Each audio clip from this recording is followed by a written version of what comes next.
Hello everyone, welcome. Now we will discuss about the remaining part of the automatic film processing. Last lecture में हमने एक नई unit start की थी जिसका नाम था ऑटोमेटिक फिल्म प्रोसेसिंग और इसके बहुत सारे सिस्टम्स के बारे में भी अपन ने उस वीडियो के अंदर डिस्कस किया था। नाउ आगे की क्लास शुरू करने से पहले अपन एक बार पीछे की क्लास के बारे में थोड़ा सा रिवाइज करेंगे। हमने पढ़ा था automatic film processing. Automatic film processing क्या होती है? फिल्म को प्रोसेस कराने का एक नया एडवांटेजियस ऑटोमेटिक मशीन के द्वारा प्रोसेस। ठीक है, उसके इंट्रोडक्शन के बारे में अपन ने पढ़ा था। देन अपन ने उसके कुछ सिस्टम्स के बारे में स्टडी की थी। जैसा कि आपको याद हो 6 सिस्टम थे उसके, एक बार उसको रिवाइज कर लेते हैं। Film entry system, transport system, chemical system, replacement system, water system and drying system. First of all अपन बात करते हैं फर्स्ट सिस्टम की, फिल्म एंट्री सिस्टम। इसका क्या वर्क था? फिल्म को प्रोसेसर के अंदर एंटर कराने का।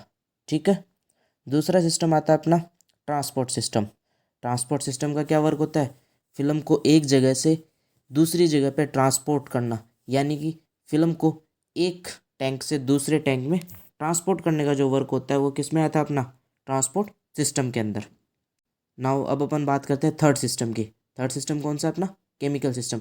केमिकल सिस्टम के अंदर ऑटोमेटिक प्रोसेसर में डलने वाले जितने भी केमिकल्स हैं या फिर ऑटोमेटिक फिल्म प्रोसेसिंग के अंदर काम में आने वाले केमिकल्स के बारे में अपन ने इसके अंदर डिस्कस किया था।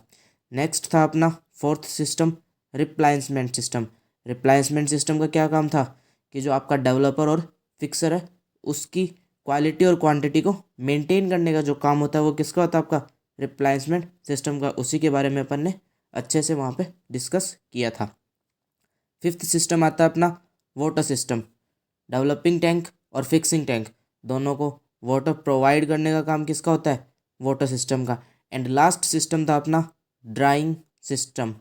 जब आपकी x-ray film automatic film processor के अंदर प्रोसेस होके आ जाती है तो उसको ड्राई करने का वर्क किसका होता है? आपका ड्राइंग सिस्टम का। ये सारी चीज़ें अपन ने लास्ट लेक्चर के अंदर पढ़ी थी, जिसको अभी अपन ने एक छोटे से रिवीजन के तौर पे दोबारा से डिस्कस कर लिया है। अब अपन आगे जो अपना रह गया था ऑटोमेटिक फिल्म प्रोसेसर के बारे में उसको अभी डिस्कस करेंगे। मेनली ऑटोमेटिक फिल्म प्रोसेसिंग के अंदर ये 6 सिस्टम आते हैं जिसको अपन ने पढ़ लिया था। अब अपन बात करते हैं advantages of the automatic film process.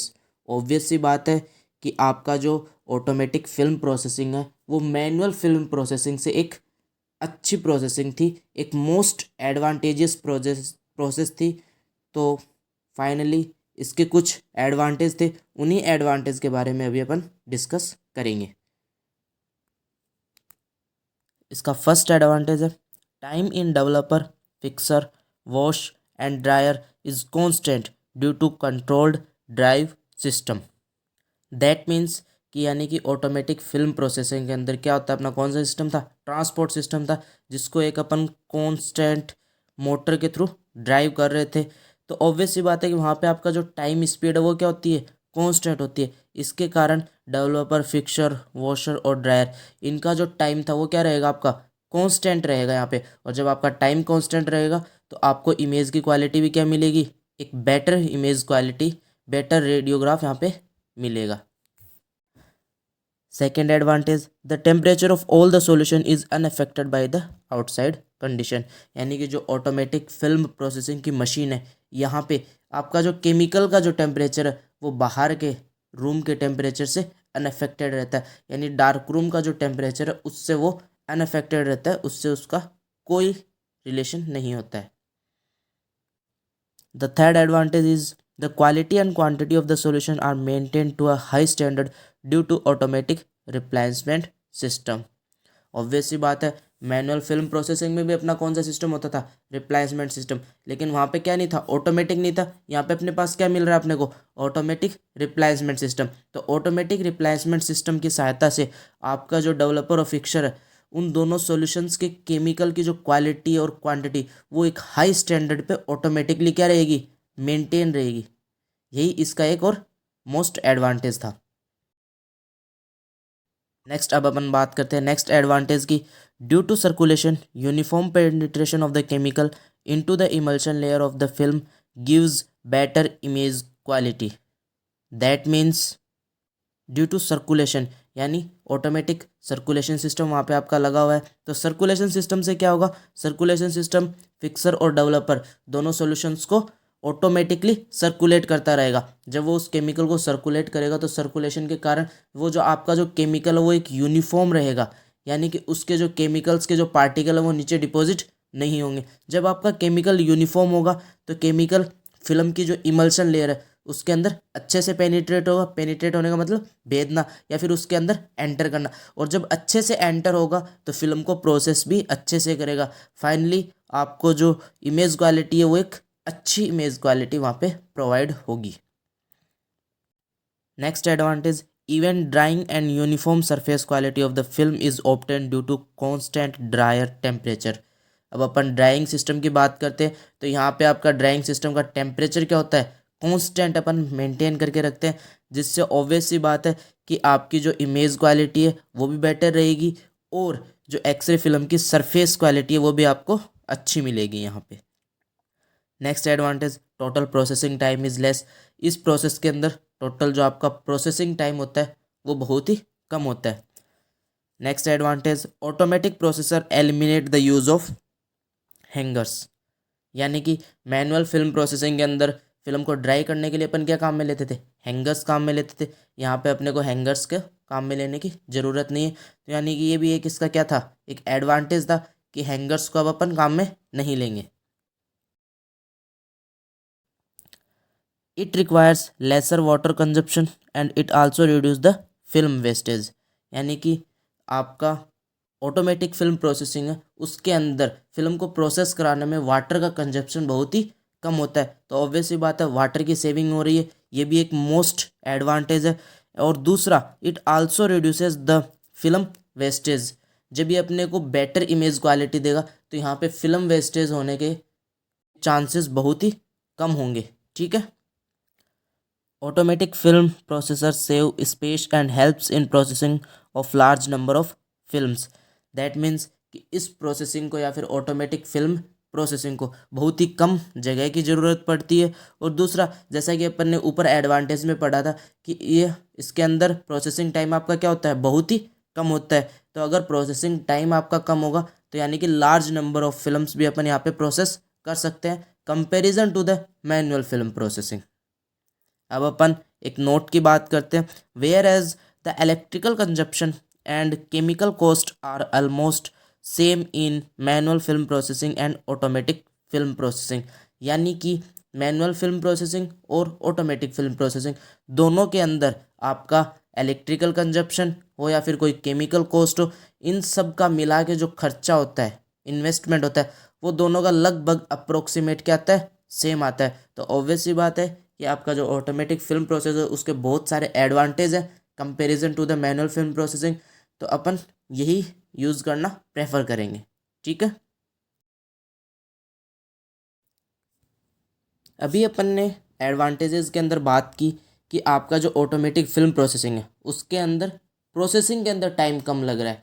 तो ऑब्वियस सी बात है कि प्रोसेसिंग के अंदर अगर टाइम कम लग रहा है इसका मतलब यहाँ पे जो सॉल्यूशन है आपके कौन से, डेवलपर और फिक्सर, उनमें भी क्या होगा, थोड़ा बहुत चेंजेस होगा, तभी वो क्या करेंगे, फिल्म को जल्दी प्रोसेस कराएंगे। तो उन्हीं चेंजेस के बारे में अब अपन नेक्स्ट डिस्कस करेंगे। ठीक है। Solutions for automatic processor. Automatic processing solutions have some special features that make them quite different from manual film processing solutions, यानी कि ऑटोमेटिक प्रोसेसिंग सॉल्यूशन थोड़े से डिफरेंट होते हैं किससे, मैनुअल फिल्म प्रोसेसिंग से। ठीक है।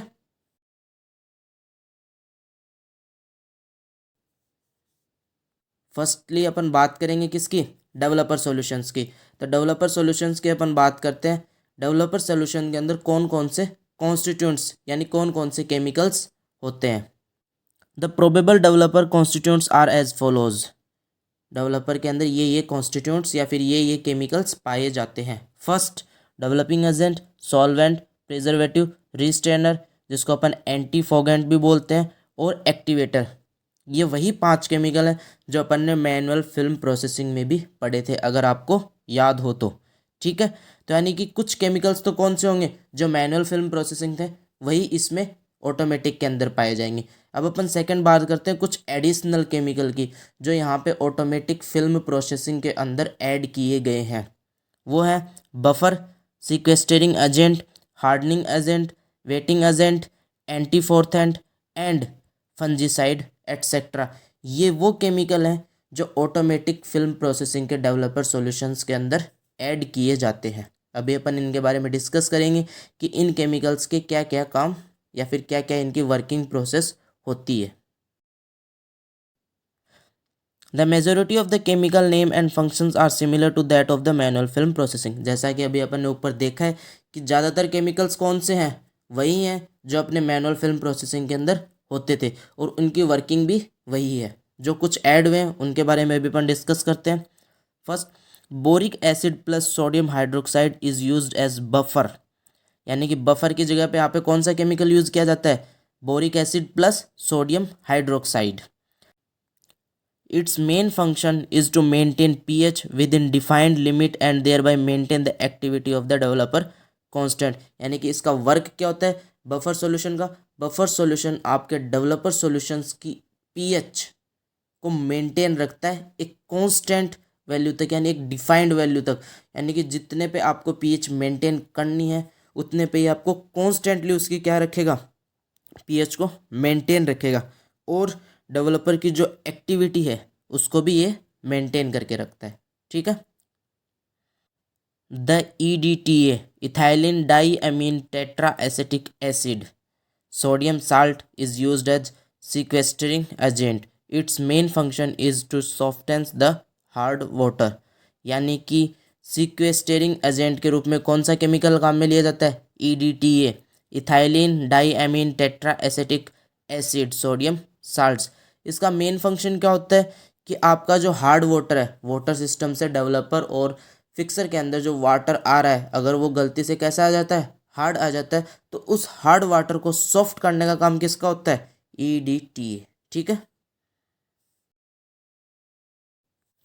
The hardening agent reduces the swelling and softening. Hardening agent के बारे में अपन ने बात की थी कहाँ पे, मैनुअल फिल्म प्रोसेसिंग के अंदर, फिक्सर के अंदर। ठीक है, तो हार्डनिंग एजेंट का वर्क क्या होता है, जो आपकी एक्सरे फिल्म है उसको हार्ड करने का, और जब वो उसको हार्ड करेगा तो उसको किससे बचाएगा, वो स्वेलिंग से और सॉफ्टनिंग से, सॉफ्ट होने से बचाएगा और स्वेलिंग होने से भी उसको बचाता है। ठीक है, the waiting agent reduce the surface tension. Waiting agent का क्या काम होता है, जो केमिकल होता है, केमिकल की सरफेस टेंशन को डिक्रीज करना। सरफेस टेंशन के बारे में सुना होगा, पृष्ठ तनाव, पृष्ठ तनाव को कम करने का काम किसका होता है, वेटिंग एजेंट का। The antifoamant prevent forming due to the reduced surface tension. जैसा कि अभी अपन ने बात की कि वेटिंग एजेंट का क्या काम हो रहा है, सरफेस टेंशन कम करने का काम है। जब सरफेस टेंशन कम होगी तो आपके केमिकल में क्या बनेंगी, फॉर्मिंग्स बनेंगी। अब उन फॉर्मिंग्स को कौन रोकता है, एंटीफोर्थेंट रोकता है। ठीक है, लास्ट आता है फंजीसाइड। फंजीसाइड का क्या काम है, the fungicide reduces the growth of fungi. यानी केमिकल के अंदर फंजाई की ग्रोथ को ही है रोकता है या फिर कम करता है। ठीक है, now we will discuss about the fixer solution. अब अपन बात करेंगे फिक्सर सॉल्यूशन की। फिक्सर सॉल्यूशन के अंदर कौन कौन से केमिकल होते हैं, तो ऑब्वियस सी बात है फिक्सर सॉल्यूशन में भी वही केमिकल होंगे ज़्यादातर जो किसमें होते थे, मैनुअल फिल्म प्रोसेसिंग के अंदर। अपन बात करते हैं fixing solution consist of first solvent. Solvent की जगह पे कौन सा केमिकल आता है यहाँ पे, वाटर। दूसरा एसिड, यहाँ पे एसिटिक और सल्फ्यूरिक एसिड। तीसरा आता है आपका फिक्सिंग एजेंट जिसके अंदर अमोनियम थायोसल्फेट। फोर्थ आता है आपका हार्डनर, हार्डनर में aluminium chloride plus acetic acid. Fifth आता है आपका प्रिजर्वेटिव, प्रिजर्वेटिव में सोडियम सल्फाइड।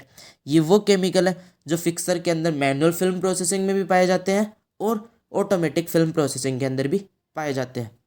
अब अपन बात करते हैं उन सॉल्यूशंस की, उन केमिकल्स की जो फिक्सर सॉल्यूशन में ऐड होते हैं, किसमें, ऑटोमेटिक फिल्म प्रोसेसिंग के अंदर। बफर, बफर के तौर पे यहाँ पे अपन कौन सा केमिकल काम में लेते हैं, acetic acid plus preservative. Preservative अभी अपन ने ऊपर पढ़ा सोडियम सल्फाइड। तो ऑब्वियस सी बात है कि बफर के लिए यहाँ पे कौन सा केमिकल वर्क करेगा, sodium sulphide plus acetic acid.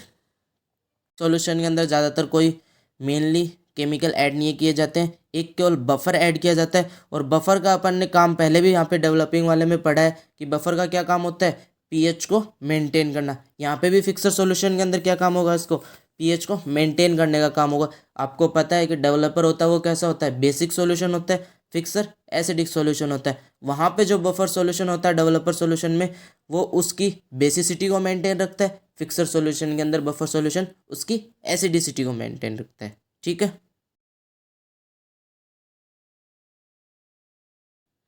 Now we will discuss about the processing time difference between manual and automatic film processing। यानी ऑटोमेटिक और मैनुअल दो जो फिल्म प्रोसेसिंग है उनमें टाइमिंग डिफरेंस क्या होता है। फर्स्ट प्रोसेस जब अपन बात करें डेवलपिंग की, तो डेवलपिंग के अंदर मैनुअल में लगती है 3 से 5 मिनट और ऑटोमेटिक में लगती है केवल और केवल 22 सेकेंड्स। रिंजिंग मैनुअल में 10 से 20 सेकेंड, ऑटोमेटिक के अंदर नील। इसके बारे में भी अपन आगे डिस्कस करेंगे। फिक्सिंग मैनुअल में 10 मिनट, ऑटोमेटिक के अंदर 22 सेकेंड। वॉशिंग मैनुअल में 15 मिनट, ऑटोमेटिक के अंदर 22 सेकेंड। ड्राइंग मैनुअल में 20 मिनट, ऑटोमेटिक के अंदर 24 सेकेंड। अब अपन टोटल टाइम की बात करें तो जो आपका टोटल टाइम है वो मैनुअल फिल्म प्रोसेसिंग में अप्रोक्सीमेट लगता है, यानी 50 मिनट, अप्रोक्सीमेट 1 आवर के आसपास। और यही टाइम रिड्यूस होकर ऑटोमेटिक फिल्म प्रोसेसिंग में कितना हो जाता है, केवल और केवल 90 सेकेंड्स। ठीक है। तो यानी कि सबसे बड़ा जो एडवांटेज था ऑटोमेटिक फिल्म प्रोसेसिंग का वो क्या है, टाइमिंग का। इट तो ये टाइम कम लेती है, और अगर ये टाइम कम लेगी तो ज़्यादा नंबर ऑफ फिल्म प्रोसेसिंग एक साथ हो सकते हैं। ठीक है। अभी जैसा अपन ने यहाँ पे बात की कि रिंजिंग, रिंजिंग अपन ने ऑटोमेटिक फिल्म प्रोसेसर में लिखा है नील। और जितने भी ऊपर अपन ने सिस्टम पढ़े वहाँ पे अपन ने कहीं पे भी रिंजिंग की बात नहीं की। तो इसका क्या रीज़न है कि अपन ने ऑटोमेटिक फिल्म प्रोसेसिंग के अंदर रिंजिंग की बात नहीं की। जैसा कि आपको पता है कि रिंजिंग एक बहुत ही इम्पोर्टेंट प्रोसेस है। अगर अपन रिंजिंग नहीं करेंगे तो डेवलपर सॉल्यूशन जो कि बेसिक था और आपका फिक्सर सॉल्यूशन कैसा होता है, एसिडिक होता है, तो वहाँ पे न्यूट्रलाइजेशन की रिएक्शन भी हो सकती है और आपका फिक्सर सॉल्यूशन डैमेज भी हो सकता है। अब अपन बात करते हैं रिंजिंग की।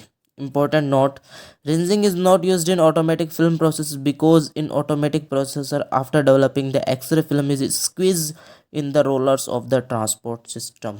यानी कि that means automatic film processing में अपन रिंजिंग काम में नहीं लेते हैं। इसका मेन रीज़न है कि ऑटोमेटिक फिल्म प्रोसेसिंग के अंदर जो रोलर्स है ट्रांसपोर्ट सिस्टम के, उनके बीच में केवल इतनी ही स्पेस होती है कि वहाँ से केवल एक एक्सरे फिल्म गुजर सके। इस वजह से वो जो रोलर्स है वो किसका वर्क करते हैं, रिंजिंग का वर्क करते हैं।